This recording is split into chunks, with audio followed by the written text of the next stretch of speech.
Kung hindi naman sira ang kalsada, bakit nire-repair?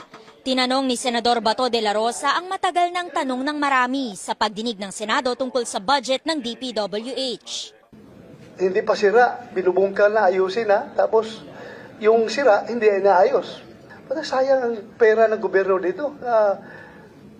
Hindi pa sira, binubungkal na. Paliwanag ni DPWH Secretary Manny Bonoan, preventive maintenance ang tawag dyan. Maganda-ganda pa ang tingin ninyo, but actually, the pavement starts to deteriorate. So it will be more economical actually to repave it at that point in time so that we can save actually yung base and sub-base.